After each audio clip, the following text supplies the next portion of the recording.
Thank you for joining us for our presentation on supporting a diverse and inclusive College of Education through digital badges and intercultural training. We have an amazing design team that is bringing this research to you. My name is Temitope Adelie, and I'm a PhD candidate in educational psychology. Our project originated in a motivation to address the increased social injustices that we witnessed in 2020 and continue to witness today.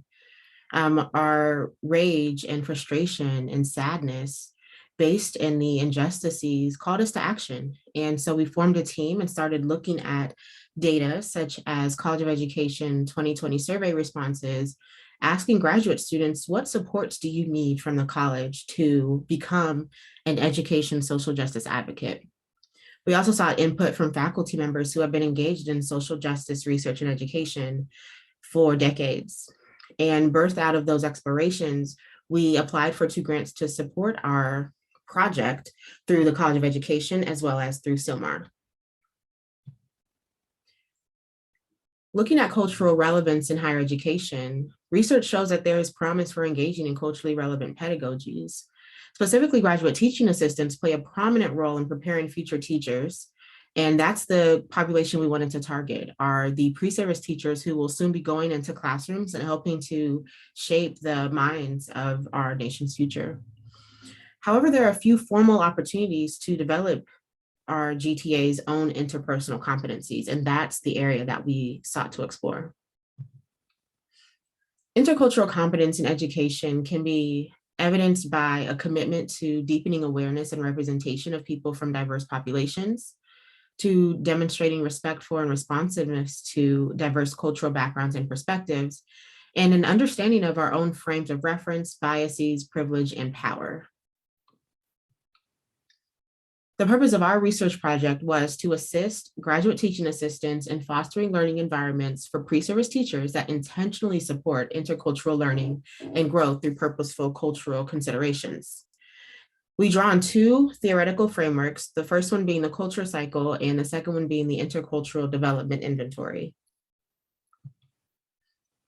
Our project sought to answer the question, how does intercultural competence training support GTA's instructional practices?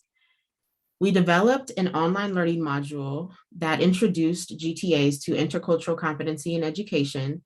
Although there were 3 modules that GTAs went through, our findings today will be focused on their open-ended responses to reflection questions in our first module, 1A, defining culture.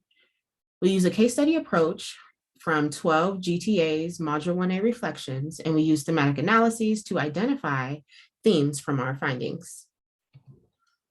Our first research theme is that GTAs found the module content to be transferable.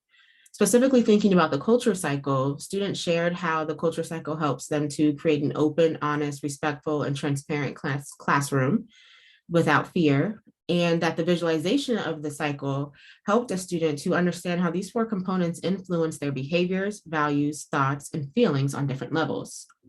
When it comes to the culture iceberg, a student shared how individuals have different norms, communication styles, and preferences that could be stemming from their culture, and how knowing that can influence the way that they approach instruction.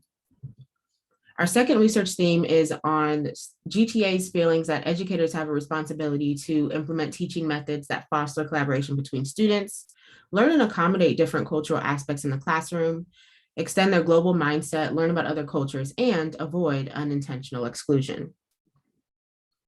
Our final research theme is GTA's reflection on new learning and realizations, such as reinforcing and recognizing cultural differences in the classroom rather than contextualizing them, how intercultural competency has to be intentionally taught, and one GTA's need to bring conflicts to the surface more, bring awareness to issues all students can recognize privileges and minoritized identities.